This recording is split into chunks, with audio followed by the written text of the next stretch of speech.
Hello everyone, आप सबका स्वागत है।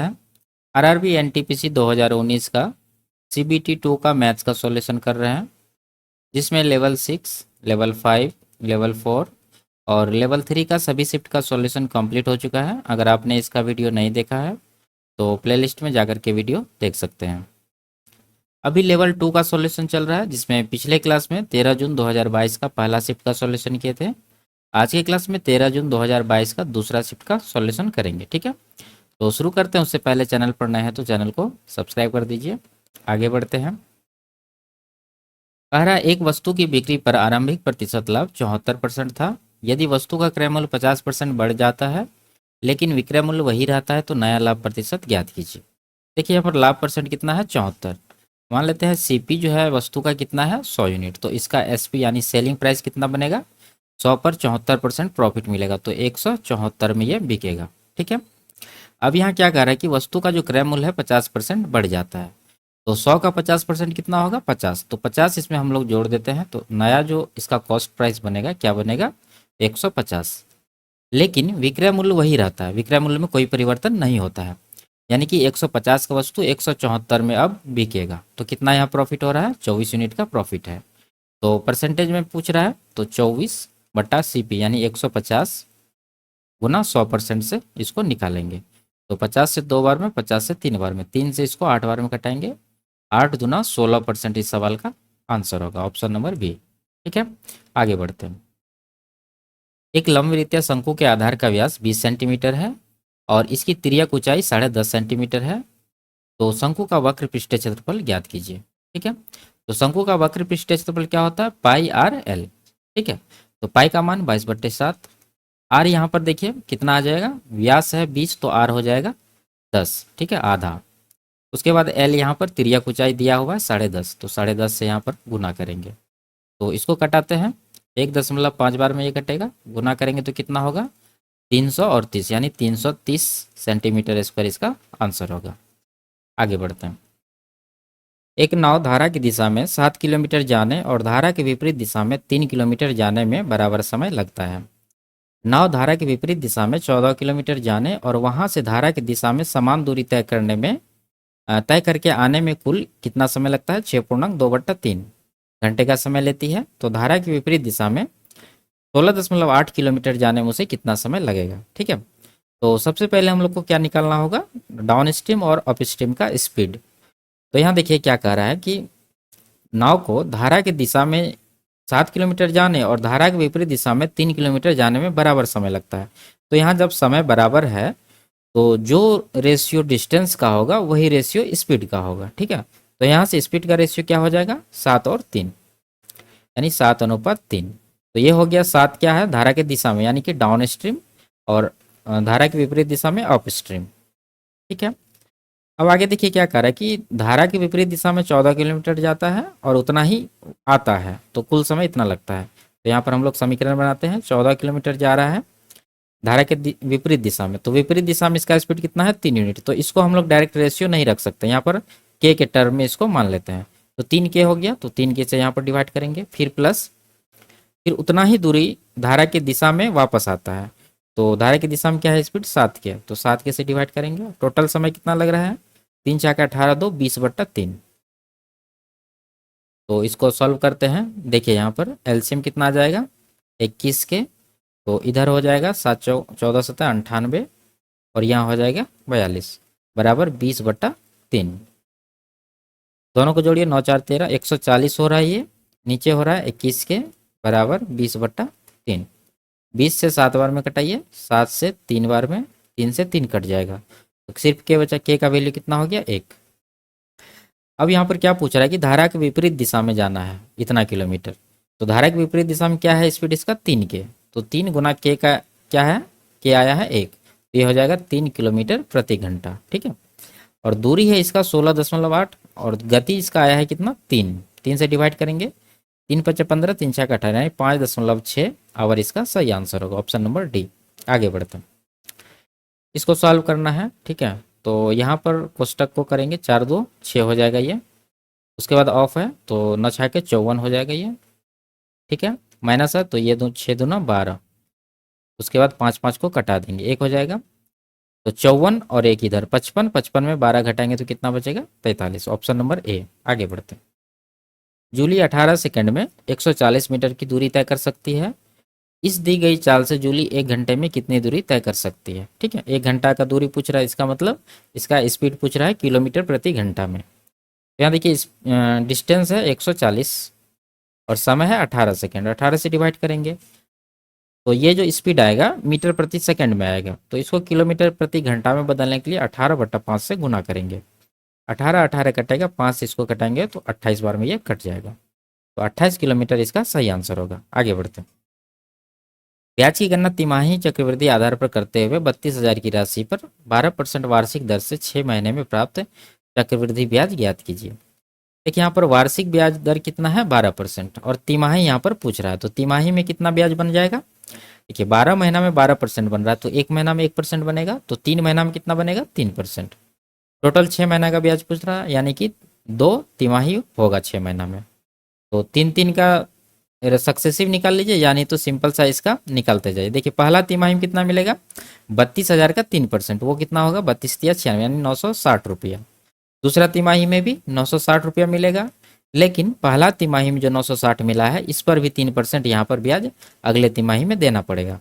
तो 960 का 3% कितना होगा, ये हो जाएगा 6 18 बचा 1 9 27 1 28, यानी 28.8 हो रहा है। अब सबको जोड़िए, वही इसका आंसर होगा। तो ये कितना हो गया 9 दूना 18, एक 1920 इधर हो गया 20, 1940 48.8, यानी 1948.8 रुपया इसका सही आंसर होगा। Option number B. आगे बढ़ते हैं। इसको सॉल्व करना है, ठीक है। तो पहले यहाँ से लेके यहाँ तक सॉल्व करते हैं। 12 गुना 11 132 प्लस 11 ये हो जाएगा कितना 143। नीचे 12 गुना है 13 का 13 3 16/13। उसके बाद भाग है, इसको गुना में दीजिए और यहाँ जो आएगा उसको उल्टा के लिखेंगे। तो 4 दूना 8 3 11 हुआ 11/4, तो इसको 4/11 करेंगे। ठीक है, तो 13 से इसको कटाते हैं, 11 बार में कटेगा, 11 11 कट जाएगा, 4 से 3 बार में, तो ये कितना आ गया 16/3 पहला ये। अब दूसरा करते हैं, यहीं पर कर देते हैं 7/10 है और भाग है यहाँ पर तो गुना करेंगे और ये अंदर जो आएगा उसको उल्टा के लिखेंगे। अंदर क्या आ रहा है 5 का 5 2 7/5। ठीक है, ये वैल्यू हो गया 7/5। तो 7 या 21 5 के 20, यानी 21/20 हो रहा है, तो इसको 20/21 लिखेंगे। ठीक है, 7 से 3 बार में कटेगा, 10 से 2 बार में, तो ये वैल्यू आ गया कितना 2/3। अब इसका निकालते हैं। देखिए 1/4 है और ये कितना हो रहा है 5 गुना 10 2 12/5। ठीक है, तो इसको 12/5 बना देते हैं और यहाँ पर इसको कटाते हैं। 4 से 3 बार में 3 3 कट जाएगा, 2/5 इसका आया। अब जैसे जैसे जो वैल्यू निकाले हैं और जैसे है वैसे रखते जाएंगे, आंसर निकल जाएगा। पहला वैल्यू आया है 16/3। उसके बाद आगे देखिए भाग है, इसको गुना में लिखेंगे और ये जो वैल्यू है इसको उल्टा के लिखेंगे, यहाँ 3/2 हो जाएगा। और नीचे क्या आएगा ये 2/5। 3 3 कटेगा, 2 8 16, 2 से इसको भी कटा देंगे 4 बार में, ये 5 ऊपर चला जाएगा, तो 5 चौके कितना हो जाएगा 20। तो 20 इसका सही आंसर है। आगे बढ़ते हैं। वैशाली 50 किलोमीटर प्रति घंटा की चाल से कार द्वारा एक निश्चित दूरी तय करती है और 10 किलोमीटर की चाल से साइकिल द्वारा उसी मार्ग से अपने मूल स्थान पर लौट आती है। यदि पूरी यात्रा में उसके द्वारा लिया गया समय 2 घंटे 24 मिनट था, तो उसने कुल कितनी दूरी तय की। ठीक है, तो दूरी निकालना है तो डिस्टेंस वाला फॉर्मूला हम लोग यहाँ पर लगा देंगे, S1 गुना S2 बटा S1 प्लस S2 गुना टाइम। तो ये कितना हो जाएगा S1 50 हो जाएगा गुना S2 कितना है 10 है, और दोनों को जोड़ के नीचे देंगे, यानी 50 10 60। ठीक है 60, और टाइम कितना हो रहा है देखिए 2 घंटा है ये मिनट में, तो इस ये कितना हो जाएगा 60 से इसको जब डिवाइड करेंगे तो ये आएगा 24/60, यानी कि 12 दूना 24 12 पंचे 60, 2/5 हुआ है। तो 2 प्लस 2/5 कितना हो जाएगा 5 दूना 10 2 12/5। तो यहाँ पर टाइम दे देंगे, 12 से 5 बार में कटेगा। देखिए 5 गुना 5 25 हुआ, 25 से इसको कटा देते हैं 2 बार में, तो 10 दूना 20 20 किलोमीटर आया डिस्टेंस। लेकिन यहाँ क्या कर रहा है कि उसने कुल कितनी दूरी तय की। देखिए कार से गई है और साइकिल से वापस आई है, तो 2 बार कवर की है, तो 20 को 2 बार लिखेंगे, यानी कि 20 प्लस 20 इसका 40 आंसर हो जाएगा। Option number D. आगे बढ़ते हैं। इन सब का HCF क्या होगा, तो सबसे अच्छा तरीका क्या है, ऑप्शन में जो सबसे बड़ी संख्या इन तीनों को काट दे। तो सबसे बड़ी क्या है 72, 72 देखिए 72 दूना 144, 72 पंचा 160 और 72 से ये कट जाएगा 214 यानी 7 बार में। ठीक है, तो ये तीनों को काट रही है, तो ये इसका आंसर होगा। अगर ये नहीं होता तो उसके बाद किसका नंबर आता? 36 का। 36 से चेक करते हैं, आगे बढ़ते हैं। देखिए इसको सॉल्व करना है, तो यहाँ पर क्या है, A cube plus B cube plus C cube का फॉर्म बन रहा है। ठीक है, तो हम लोग पहले इसके आधार को जोड़ लेते हैं। कितना हो रहा है? 13 माइनस 8 माइनस 5। सबको जब जोड़ेंगे तो कितना आएगा? 0 आएगा। तो अगर a plus B plus C बराबर 0 रहे तो A cube plus B cube plus C cube का मान कितना होता है? 3abc। ठीक है, तो यहाँ से हम लोग डायरेक्ट 3abc निकालेंगे, यानी 3 गुना ए कितना है? 13 है, बी कितना है? माइनस का 8 है, उसके बाद सी कितना है? माइनस का 5 है। तो 13 या 39 हो जाएगा। ये इधर कितना हो जाएगा? 8 पंचा 40 प्लस में, तो 39 गुना 40 इस सवाल का सही आंसर होगा। आगे बढ़ते हैं। एक समांतर चतुर्भुज की सम्मुख भुजाओं के एक युग्म की प्रत्येक भुजा की लंबाई 16 सेंटीमीटर है और इन दोनों भुजाओं के बीच लंबवत दूरी 10 सेंटीमीटर है। समांतर चतुर्भुज का क्षेत्रफल ज्ञात कीजिए। ठीक है, तो यहाँ पर समझने के लिए एक समांतर चतुर्भुज हम लोग बना लेते हैं। ठीक है, इस तरह से। तो यहाँ पर क्या कह रहा है कि एक युग्म यानी कि जोड़ा में आमने सामने का भुजा जो है कितना दिया है? 16 सेंटीमीटर। मान लेते हैं ये दोनों भुजा इसका 16 है, यानी तो इसको भी मान सकते हैं। और इसके बीच जो लंबवत दूरी है इस तरह से, ठीक है, लंबवत दूरी है ये कितना दिया हुआ है? 10 सेंटीमीटर। तो क्षेत्रफल निकालना है। क्षेत्रफल निकालने के लिए क्या करते हैं हम लोग? आधार गुना ऊंचाई। तो आधार है 16 और ऊंचाई है कितना? 10। तो 16 दही 160 सेंटीमीटर स्क्वायर इसका आंसर होगा, ऑप्शन नंबर ए। आगे बढ़ते हैं। x 6 अंकों की वह छोटी से छोटी संख्या है जिसे इन सब संख्याओं से विभाजित करने पर प्रत्येक स्थिति में शेषफल 5 प्राप्त होता है। x को 462 से विभाजित करने पर प्राप्त भागफल क्या होगा? ठीक है, भागफल पूछ रहा है। तो सबसे पहले हम लोग क्या करेंगे? इन सब का एलसीएम निकालेंगे। तो कितना हो जाएगा? 28 से शुरू करते हैं, उसके बाद 24 है, 24 का क्या है? 28 में 4 है। ठीक है, तो बचा क्या? 6। 6 से गुना कर देंगे। अब 22 का क्या है इसमें? देखिए 22 का सिर्फ 2 है, तो 11 बचा, 11 से गुना कर देंगे। अब 21 है, 21 का क्या है? देखिए 21 का 7 इसमें है, 3 इसमें है, तो पूरा 21 का 21 है। 20 का क्या है? 20 का 4 है, 5 नहीं है, तो 5 से यहाँ पर गुना करेंगे। टोटल कितना हो रहा है? 6 पंजे 30 और 11 तिया 33, यानी ये हो रहा है 330। तो इसको गुना करना है। 28 तिया 84, एक जीरो जो है वो तो आएगा ही, बचा 8। 28 तिया 84, 8 92। ठीक है, 92, 9240 आया है एलसीएम। अब यहाँ पर क्या कह रहा है कि 6 अंकों की वह छोटी से छोटी संख्या। तो 6 अंकों की सबसे छोटी संख्या क्या है? 1 लाख, यानी 1 पर 5 जीरो। अब हम लोग को क्या करना है कि ये 9240 से 1 लाख के करीब पहुंचना है, 1 लाख से ज़्यादा। ठीक है, 1 लाख से अगर कम आएंगे तो वो 5 अंक में संख्या बन जाएगी। तो देखिए यहाँ 9000 है, यहाँ पर 100 है, तो लगभग 11 से गुना करना पड़ेगा। तो इसमें हम लोग क्या करेंगे? 11 से गुना करते हैं, तो ये कितना बनेगा? 0, 11 चौक 44 बचा 4, 11 दूना 22, 4 26 बचा 2, 11 नवा 99 2 101, यानी 1,01,640 आया है। ठीक है, ये नंबर है, लेकिन यहाँ पर शेषफल 5 भी प्राप्त करना है, तो 5 इसमें हम लोग को जोड़ना पड़ेगा। टोटल हो जाएगा 1,01,645। ये संख्या निकल के आया है। ये आंसर नहीं है। इसमें क्या कर रहा है कि 462 से विभाजित करेंगे तो भागफल क्या होगा? तो 462 से हम लोग इसको क्या करेंगे? विभाजित कर देंगे 1,01,645 को। तो 2 बार में जाएगा, 46 दूना 92, यानी कि ये हो जाएगा 924। बचेगा 2, यहाँ पर 9 और यहाँ पर कुछ नहीं बचेगा। ठीक है, फिर 4 नीचे लाएंगे, फिर से ये 2 बार में कट जाएगा 924। तो यहाँ भी कट गया पूरा, बचेगा 5।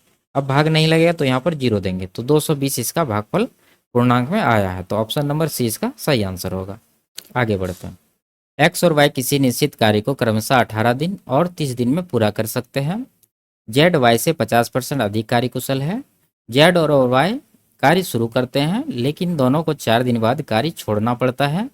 एक्स पी की सहायता से शेष कार्य को अगले 4 दिन में पूरा करता है। पी अकेले मूल कार्य को कितना दिन में पूरा कर सकता है? ठीक है, तो यहाँ पर देखिए एक्स वाई 18 और 30 दिन में करता है, तो यहाँ से एक्स और वाई का कार्य क्षमता हम लोग निकालेंगे। देखिए एक्स करता है 18 दिन में और वाई करता है 30 दिन में, तो इन दोनों का टोटल वर्क मान लेते हैं एलसीएम कितना? 90 यूनिट। ठीक है, तो 18 पंचे 90 हो जाएगा, इधर 30 या 90 हो जाएगा।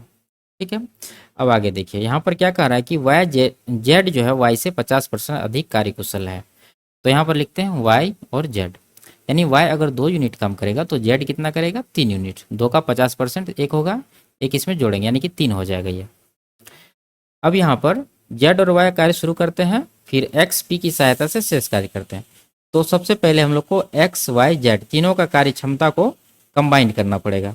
यहाँ देखिए एक्स और वाई का कार्य क्षमता क्या है, 5 3, जबकि यहाँ वाई का कितना है, 2 है, यहाँ पर 3 है। तो हम लोग को एक्स को इसके साथ में मिलाना पड़ेगा। तो एक्स और वाई का क्या है, 5 3, तो यहाँ पर लिखेंगे 5:3। अब इसको कंबाइन करेंगे तो ये कितना हो जाएगा, यहाँ 2 3 है तो इसका एलसीएम 6, तो यहाँ पर 6 बनाएंगे। तो नीचे वाला को 2 से गुना करना पड़ेगा, 10 हो जाएगा, बीच में 6 हो जाएगा, और ये 3 या 9 हो जाएगा। ठीक है। अब देखिए ये जो टोटल वर्क है 90, ये सिर्फ एक्स और वाई के लिए था। अब पूरा कार्य का यानी कि पूरा टोटल वर्क निकालने के लिए हम लोग को फिर से निकालना पड़ेगा ये स्टेटमेंट से। देखिए एक्स 18 दिन में करता है, वाई 30 दिन में करता है, तो दोनों में से किसी से निकालेंगे, लेकिन कार्य क्षमता यहाँ से लेंगे।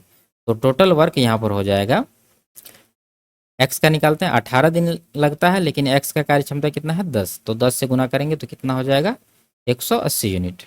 ठीक है।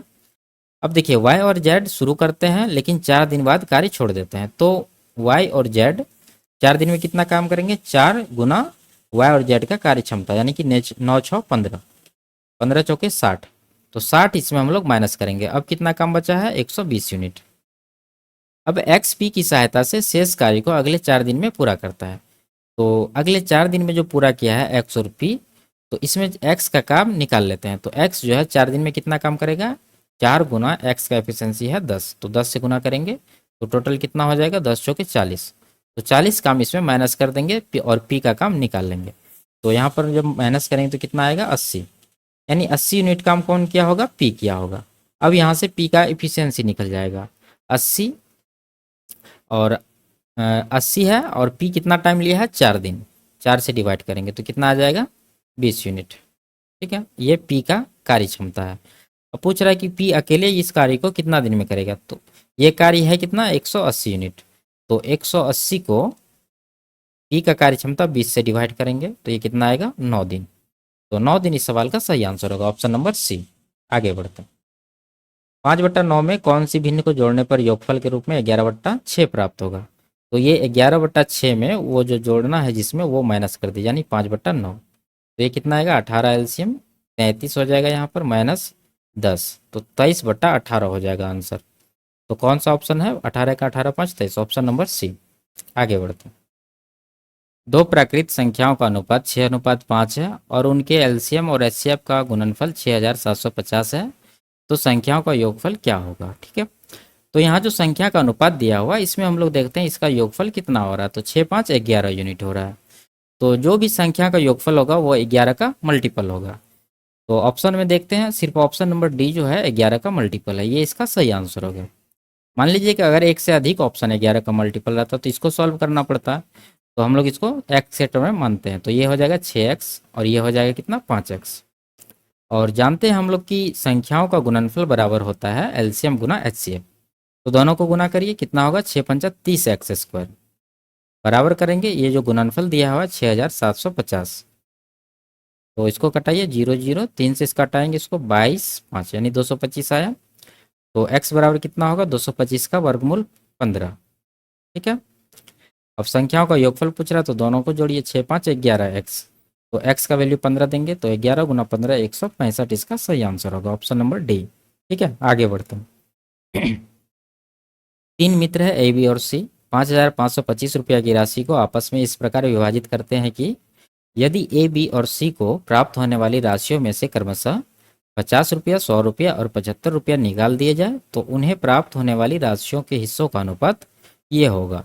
तो आरंभ में सी को प्राप्त राशि कितनी थी। ठीक है, देखिए ये सब निकालने के बाद ये रेशियो होता है, तो हम लोग क्या करेंगे इसको सॉल्व करने के लिए, टोटल कितना राशि है, 5525, इसमें ये तीनों जोड़ के माइनस कर दीजिए, तो तीनों को जोड़ेंगे तो कितना होगा, 225, तो 225 माइनस करेंगे तो कितना आएगा, 5300। ठीक है, अब इसमें सी का हिस्सा कितना होगा, ये रेशियो यहाँ पर है, तो सी का है कितना, 24 यूनिट, तो 5300 का 24 से गुना करेंगे और डिवाइड किससे करना है, तीनों को जोड़ के। तो तीनों को जब जोड़ेंगे तो कितना होगा, 10 10 20 20 40, और 12 52 1 53। ठीक है, इसको डिवाइड करते हैं, 100 बार में कटेगा ये। 100 गुना 24 कितना हो जाएगा? 2400। ठीक है, लेकिन पहले जो ये निकाले थे 75 रुपया सी के लिए वो जोड़ देंगे। तो 75 इसमें जब जोड़ेंगे तो कितना आ जाएगा? 2475। ये इसका सही आंसर होगा। आगे बढ़ते, यदि आंकड़ों ये सब दिया है में से क्या करना है कि फ्रैक्शन 70 को निकाल दिया जाए तो माध्यिका में कितनी वृद्धि होगी। ठीक है, देखिए ये सारा फ्रैक्शन है, सब आरोही क्रम में लिखा हुआ है। तो इसका जब माध्यिका हम लोग निकालेंगे तो क्या होगा? बीच वाला पद। तो गिनते हैं पहले कितना पद है। 2 2 4 2 6 2 8 पद है टोटल। ठीक है, तो बीच वाला दो पद का जो एवरेज होगा वही इसका आंसर होगा। तो बीच वाला दो पद कौन सा हो रहा है? 72 और 74। इसका एवरेज क्या होगा? 72 74 का एवरेज हो जाएगा 73 73। ठीक है, अब इसमें से 70 को निकालना है। तो 70 कहाँ पर है? यहाँ पर। इसको हम लोग हटा देते हैं। अब पद बच गया कितना? 7। पहले 8 था, अब बचा 7। तो जब 7 पद है तो विषम है, तो यहाँ बीच वाला पद एवरेज हो जाएगा। बीच में कौन सा पद है? देखिए 1 2 3 4, चौथा पद होगा बीच में। तो अब हो जाएगा इसका माध्यिका 74। पहले 73 था, अब 74 हुआ। कितना का वृद्धि हुआ? 1 का। तो 1 इसका सही आंसर होगा। आगे बढ़ते हैं। 1470 रुपया की राशि अनंत और मोहन के बीच 3:4 के अनुपात में बांटी जानी है। मोहन को कितनी राशि प्राप्त होगी? ठीक है, 1470 रुपया है और मोहन का हिस्सा है 4। टोटल कितना हो रहा है? 4 3 7। तो ये कटाते हैं 2। ठीक है, 210 बार में कटेगा। 21 चौके 84 यानी 840 रुपया इसका आंसर होगा। आगे बढ़ते हैं। पारस एक काम का 40% 8 दिन में पूरा कर सकता है और दीप्ति और पारस मिलकर उस काम का 10% एक दिन में पूरा कर सकते हैं। काम को पूरा करने के लिए अकेले दीप्ति द्वारा लिया गया समय ज्ञात कीजिए। देखिए पारस जो है 40% काम कर रहा है 8 दिन में, तो 100% काम कितना दिन में करेगा? 100% काम करेगा। देखिए 40 का 100 कितना गुना है? ये 2.5 गुना। तो 8 का भी 2.5 गुना करिए, ये आ जाएगा 20 दिन। यानी पारस जो है कितना दिन में करेगा? 20 दिन में। अब यहाँ देखिए दीप्ति और पारस मिलकर 10% काम एक दिन में करता है, तो 100% काम कितना दिन में करेगा? 10 का 10 गुना है तो इधर भी 10 गुना हो जाएगा, यानी कि 10 दिन में ये काम को पूरा करेगा। कौन? पारस प्लस दीप्ति। ठीक है, 10 दिन में करेगा। देखिए यहाँ पर यहीं से समझ सकते हैं कि पारस 20 दिन में कर रहा है और पारस प्लस दीप्ति उसका आधा समय ले रहा था। इसका मतलब दोनों का एफिशिएंसी बराबर है। ठीक है, तो काम को पूरा करने के लिए अकेले दीप्ति द्वारा लिया गया समय ज्ञात कीजिए। जब दोनों का एफिशिएंसी बराबर है, पारस ले रहा है 20 दिन तो दीप्ति भी 20 दिन ही लेगा। ठीक है, तो 20 दिन इसका सही आंसर होगा। नहीं तो इसको एलसीएम मानिए, 20 आ जाएगा। एफिशिएंसी कितना आ रहा है? 1, इधर 2। ठीक है, तो पारस का 1 है, पारस प्लस दीप्ति का 2 है। इसका मतलब दीप्ति का कितना होगा? 2 - 1 1 यूनिट। अब 1 यूनिट से 20 को यानी टोटल वर्क को डिवाइड करिए तो 20 दिन आंसर आएगा। आगे बढ़ते, यदि 11 संख्याओं ये दिया है जहाँ के नॉट इक्वल टू पी है, 72 से विभाज्य है तो 3 के प्लस 2 पी का मान क्या होगा? ठीक है, 72 से विभाज्य है तो 9 से भी होगा और 8 से भी होगा। तो सबसे पहले हम लोग 8 से देखते हैं। तो 8 से विभाज्यता का नियम क्या होता है? किसी भी संख्या के लास्ट 3 अंकों से बनी संख्या 8 से कटनी चाहिए। तो यहाँ पर क्या बन रहा है? 5 के और 6। तो के को कहाँ से शुरू करेंगे? 0 से। जब 0 रखेंगे के का वैल्यू तो 506 हो जाएगा। तो 8 से ये नहीं कट रहा है। ठीक है, उसके बाद 516, ये भी 8 से नहीं कट रहा है। उसके बाद 526 होगा, ये भी 8 से नहीं कट रहा है। उसके बाद 536 होगा, ये 8 से कट रहा है। ठीक है, तो यहाँ पर जो के का वैल्यू आया है, क्या आया है? 3 आया है। ठीक है, आगे भी चेक करेंगे लेकिन यहाँ से इसको निकालते हैं। तो के का वैल्यू जब 3 रखेंगे तो 9 का क्या होगा? 6 3 9 5 14 8 22 22 4 26 5 31 5 36 8 44 8 52 52 हो रहा है जोड़ के। 52 प्लस पी। तो जब 9 से डिविजिबल बनाना है इसको तो पी का वैल्यू क्या लेना पड़ेगा? 2। 52 2 54 हो जाएगा, 9 से 54 कट जाएगा तो ये संख्या भी 9 से कट जाएगा। तो पी का वैल्यू क्या हो गया? 2। अब यहाँ पर रखते हैं 3 के। 3 के का वैल्यू क्या है? 3 है, प्लस 2 पी का मान है 2। ठीक है, 2 गुना 2। तो यहाँ पर 9 और 4 13 इसका सही आंसर होगा, ऑप्शन नंबर ए।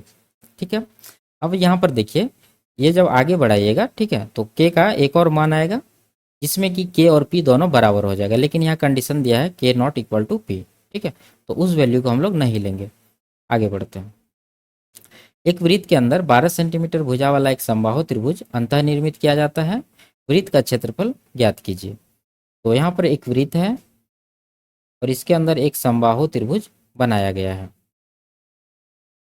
और जो यहाँ पर ये त्रिभुज का भुजा है वो कितना है, 12 सेंटीमीटर। ठीक है, तो ये अंतर्निर्मित है। तो वृत्त का क्षेत्रफल पूछ रहा है, तो त्रिभुज के लिए क्या हुआ, ये बाह्य वृत्त हुआ। तो बाह्य वृत्त यानी कैपिटल आर निकालने का फॉर्मूला क्या होता है, ए बट्टा रूट थ्री। तो ए है कितना, 12 बट्टा रूट थ्री करेंगे तो ये आएगा 3 चौके 12 यानी कि 4 रूट 3 आ जाएगा। ये आ गया त्रिज्या, ये बाहर वाला वृत्त का। ठीक है, अब इसका क्षेत्रफल पूछ रहा है, तो क्षेत्रफल क्या हो जाएगा, पाई आर स्क्वायर यानी पाई गुना आर स्क्वायर। इसका स्क्वायर कितना होगा, 4 चौके 16 या 48। तो 48 पाई इसका सही आंसर होगा। आगे बढ़ते हैं। एक डीलर एक वस्तु को उसके अंकित मूल्य पर 18% की छूट देकर 123 रुपया में बेचता है। यदि वह इसे अंकित मूल्य पर बेचता है तो इसे 25% का लाभ होता है। तो वस्तु का क्रय मूल्य क्या है। देखिए 123 रुपया में बेचता है 18% छूट देने के बाद। तो ये जो 123 रुपया है ये कितना परसेंट का वैल्यू होगा, अंकित मूल्य हम लोग यहाँ पर निकाल रहे हैं। तो 80% छूट देगा तो बिकेगा सामान 82% यानी 82% में, ये 82% का वैल्यू होगा। और अंकित मूल्य निकालने के लिए इसको 100% से गुना करना पड़ेगा। तो ये कितना होगा, 41 दूना 41 दिया, 2 से 50 बार में।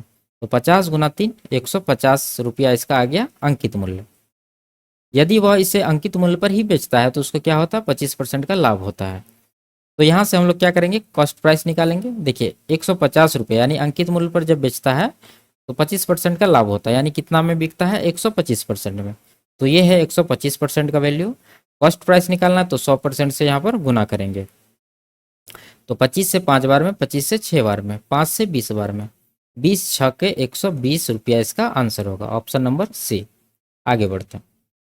यदि 7 अंकों की संख्या यह है 11 से विभाज्य है तो x और y का योग का कोई एक मान क्या होगा। तो चेक करते हैं यहाँ पर 3 5 8 8 4 12 12 5 17। एक तरफ 17 हो रहा है, दूसरी तरफ देखते हैं y प्लस एक्स प्लस 0 यानी x प्लस वाई हो रहा है। तो क्या करना है, इन दोनों का अंतर को 0 बनाना है यानी तो 11 का मल्टीपल बनाना है। तो यहाँ पर देखिए x प्लस वाई को अगर 17 रखेंगे तो 17 और 17 माइनस 0 हो जाएगा। ठीक है, तो x प्लस वाई का मान 17 हो जाएगा। और दूसरा वैल्यू क्या हो सकता है इसका, जब दोनों का अंतर 11 बनाना है तो x प्लस वाई का मान क्या लेना पड़ेगा, x प्लस वाई का मान 6 लेना पड़ेगा। 17 माइनस 6 11 होगा। तो x प्लस वाई का मान 6 भी यहाँ पर हो सकता है। आगे बढ़ते हैं। A B C D E F एक सम षटभुज है और बी ई बराबर 14 सेंटीमीटर है। षटभुज का परिमाप ज्ञात कीजिए। तो यहाँ पर एक सम षटभुज हम लोग बना लेते हैं। ठीक है, बन गया, बीच में केंद्र होगा। इसका नाम है A B C D E F. ठीक है, इसको मिलाइए बी से ई को, यही दिया हुआ है कितना, 14 सेंटीमीटर। तो पूरा 14 है तो आधा कितना होगा, यानी यहाँ से यहाँ तक कितना होगा, 7 होगा। ठीक है, तो ये भी 7 होगा, सभी 7 होगा और ये भी 7 होगा, क्योंकि हम लोग जानते हैं समषटभुज में 6 त्रिभुज बनता है और सभी त्रिभुज समबाहु त्रिभुज होता है। तो जब ये एक भुजा 7 है तो सभी भुजा इसका 7 ही होगा। तो ये 7 है तो ये भी 7, ये भी 7, ये भी 7, ये भी 7, ये भी 7। तो इसका परिमाप पूछ रहा था कितना होगा, 7 गुना 6 यानी कि 42। ठीक है, 6 बार 7 को काउंट करना तो 6 से गुना कर दिए। ऑप्शन नंबर सी इसका आंसर होगा। आगे बढ़ते हैं। एक तंबू 6 मीटर की ऊंचाई तक बेलनाकार और उसके ऊपर शंक्वाकार है। इसके आधार का व्यास 90 मीटर और शंक्वाकार भाग की ऊंचाई 28 मीटर है। इसे बनाने में प्रयुक्त कैनवास का क्षेत्रफल कितना होगा। ठीक है, एक तंबू है, नीचे से क्या है, ये बेलनाकार है और इसके ऊपर क्या है, शंक्वाकार है, इस तरह से। और इसमें क्या सब दिया है, 6 मीटर ऊंचाई एक तक, यानी कि ये जो बेलनाकार है भाग, इसका ऊंचाई कितना है, 6 मीटर और उसके आधार का व्यास है 90 मीटर। तो इसका त्रिज्या कितना होगा, ये हो जाएगा 45। ठीक है, 45 यहाँ से लेके यहाँ तक। और शंक्वाकार भाग की ऊंचाई है 28, यानी ये ऊंचाई कितना है, 28 है। तो कैनवास का क्षेत्रफल निकालने के लिए क्या निकालना होगा, बेलन का वक्र पृष्ठ क्षेत्रफल यानी कि 2 पाई आर एच प्लस शंकु का वक्र पृष्ठ क्षेत्रफल यानी कि पाई आर एल। ठीक है, तो इसमें एल चाहिए, तो शंकु का एल कितना हो जाएगा, देखिए 28 है 45 है, तो ट्रिपलेट क्या होता है, 28 45 और 53 का ट्रिपलेट होता है। तो इसका एल कितना आ जाएगा, 53 मीटर। अब यहाँ से हम लोग निकालते हैं। देखिए इसमें कॉमन आ रहा है, देखिए पाई आर, तो पाई आर को हम लोग कॉमन ले लेंगे। तो पाई आर का मान कितना है, आर का मान है 45, ठीक है, गुना अंदर क्या बच जाएगा 2h, यहाँ देखिए 2h बचेगा, 2h का वैल्यू कितना हो जाएगा, h हो जाएगा, ये किसका h है, 2 पाई आर एच में h है बेलन का, तो बेलन का 6 है, तो 6 से गुना करेंगे, plus pi R L, pi R, pi और आर तो बाहर आ गया, बचा एल, तो एल कितना आया है 53, तो 53 देंगे यहाँ पर। तो 6 दूना 12 और 53 कितना हो जाएगा 65, पाई गुना 45 गुना 65 करना है, तो कितना हो जाएगा 45 गुना 6 270, यानी कि 2700 हो रहा है ये, 45 पंचे 225, इसमें जोड़िए, टोटल हो रहा है 2925, ठीक है, पाई लगा है तो पाई देंगे, तो 2925 पाई इसका सही आंसर होगा। आगे बढ़ते, दो समीकरण है, इन दोनों के ग्राफ पी यानी अल्फा बीटा पर प्रतिच्छेदित करते हैं, तो 3 अल्फा प्लस 5 बीटा का मान क्या होगा। तो अल्फा बीटा निकालने के लिए इसको सॉल्व करना पड़ेगा, तो सॉल्व करते हैं। पहला समीकरण है 3x माइनस 2y बराबर 11 हो जाएगा, इस तरफ भेज दिए इसको। उसी तरह से यहाँ भी लिखेंगे, लेकिन यहाँ पर x वाला को कटा लेते हैं, तो इसको पूरा समीकरण को 3 से गुना करना पड़ेगा, तो यहाँ हो जाएगा 3x प्लस का 3y बराबर 7 या 21, तो माइनस करेंगे, ठीक है, तो ये कट जाएगा, ये कितना होगा 3 2 5y माइनस में होगा, और यहाँ माइनस होगा, ठीक है, तो ये कितना होगा माइनस का 10, 5 से 2 बार में घटाइए, y का वैल्यू आ गया 2। अब यहाँ से x का वैल्यू निकालते हैं, 3x बराबर हो जाएगा 11 और 2 दूना 4 इधर आ जाएगा 15, यानी x बराबर हो गया 5, ठीक है, ये हो गया अल्फा, ये अल्फा हो गया और ये बीटा हो गया, तो यहाँ पर निकाल देते हैं 3 अल्फा, अल्फा है 5 तो 5 दिया 15 हो जाएगा, प्लस 5 बीटा, बीटा है 2 तो 5 दूना 10, 15 और 10 25, इसका सही आंसर होगा ऑप्शन नंबर ए। आगे बढ़ते हैं, एक धनराशि को 8% वार्षिक साधारण ब्याज की दर पर 3 वर्ष के लिए निवेशित किया गया था। यदि ब्याज दर r प्लस 2% होती तो उस पर 84 रुपया अधिक ब्याज प्राप्त होता। निवेशित धनराशि ज्ञात कीजिए। देखिए यहाँ पर पहले r% है, अब कितना है r+2, कितना परसेंट अधिक मिला है 2%, लेकिन टोटल समय है 3 वर्ष, तो कितना मिलेगा 3 दूना 6% अधिक मिलेगा, इसी का वैल्यू ये 84 रुपया के बराबर है। तो ये कितना गुना है 14 गुना है। धनराशि निकालना है तो धनराशि होता है 100%, इसका भी हम लोग क्या करेंगे 14 गुना करेंगे, तो ये आ जाएगा कितना 1400, ऑप्शन नंबर बी। आगे बढ़ते हैं, एक संख्या का 12.5% और दूसरी संख्या के 37.5% के बराबर है। यदि पहली संख्या से दूसरी संख्या घटा दी जाए तो परिणाम 1428 प्राप्त होता है। दोनों संख्याओं का योग ज्ञात कीजिए। तो पहली संख्या मान लेते हैं ए है, जिसका 12.5% बराबर है दूसरी संख्या मान लेते हैं बी, इसका 37.5%, ठीक है। तो यहाँ से 12.5 से इसको कटा देते हैं, 3 बार में ये कट जाएगा, तो ए बट्टा बी क्या आ गया 3/1, यानी ए बी का अनुपात 3:1 आ गया। क्या कह रहा है कि पहली और दूसरी का अंतर कितना है 1428, लेकिन यहाँ अंतर कितना हो रहा है 2 का, इसी 2 का वैल्यू है 1428।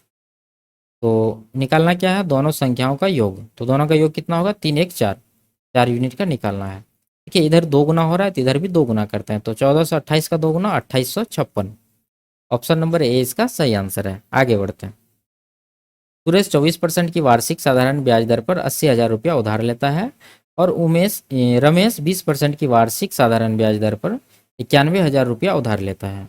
उनके ऋणों के मिश्रधन कितने समय बाद बराबर होंगे। तो मान लेते हैं कि टी समय के बाद जो है उसका मिश्रधन बराबर होगा, तो हम लोग बराबर कर देते हैं मिश्रधन। पहला का मूलधन कितना है 80,000, ठीक है, 80,000 है, इसमें ब्याज जब जोड़ेंगे तब मिश्रधन प्राप्त होगा, तो फिर 80,000 का ब्याज भी निकालते हैं। 80,000 गुना रेट है इसका 24% और टाइम है कितना टी वर्ष, ठीक है, और नीचे 100 देंगे बराबर। इसी तरह से दूसरा का भी कर देंगे कि 91,000 प्लस 91,000 गुना 20, इसका रेट है 20 तो 20 दिए, गुना टाइम यानी टी देंगे, ठीक है, और नीचे 100। पूरा के नीचे नहीं देना, सिर्फ ये ब्याज जहाँ पर हम लोग निकाल रहे हैं। तो देखिए यहाँ पर 80,000 80,000 91 91, सब में 3 3 जीरो कॉमन है, तो काट देते हैं सबका, ठीक है, ये भी कट गया, ये भी कट गया, ये भी कट गया। उसके बाद ये जीरो से इसको काट दीजिए और ये जीरो से इसको काट दीजिए। 80 है 91 है, तो 80 को उस तरफ भेजेंगे तो 91 माइनस होगा, तो बचेगा कितना 11, और इधर कितना हो रहा है 24 8 192, यानी 192 और टी भी है तो टी से गुना करेंगे, नीचे 10 है, ठीक है। उधर से 91 दूना 182, माइनस में होगा 182 टी बट्टा 10। तो ये कितना आएगा, इन दोनों का अंतर 10 टी और नीचे भी 10 है, बराबर 11। तो यहाँ से 10 10 तो कट ही जाएगा, तो टी का वैल्यू कितना आ गया, 11 वर्ष। तो ऑप्शन नंबर ए इसका सही आंसर है। आगे बढ़ते हैं। 750 प्रतिभागियों द्वारा उठाया गया अधिकतम भार दर्ज किया गया है और यह पाया गया है कि इस बंटन का माध्य और माध्यिका दोनों बहुलक से अधिक है। यदि माध्य और माध्यिका क्रमशः 184 केजी और 178 केजी है तो निम्न में से कौन सा बहुलक का अत्यधिक संभावित मान है। ठीक है, तो यहाँ से इसको बहुलक निकालना है, तो इंपायरिकल जो रिलेशन होता है उससे हम लोग निकालेंगे, यानी बहुलक बराबर क्या होता है, 3 गुना माध्यिका और माइनस का 2 गुना माध्य। बस यहाँ पर वैल्यू रख देना है। 3 गुना माध्यिका कितना है, देखिए माध्यिका है 78, ये 178 माइनस 2 गुना माध्य कितना है 184, तो गुना करिए। इधर हो गया 17 तिया 51, 510 और 24, 534 हो जाएगा गुना करके। इधर 360 और 8, 368।